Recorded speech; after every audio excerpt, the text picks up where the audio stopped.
Assalamualaikum everyone.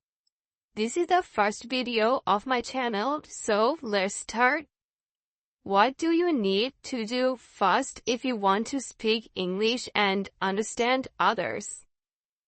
If you want to speak English and understand others, the first thing you need to do is build your listening and vocabulary skills.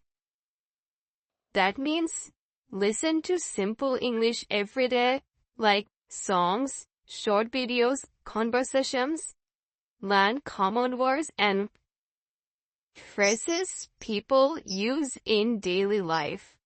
Practice pronouncing them correctly once your ears and mind get used to English. Speaking will feel much easier.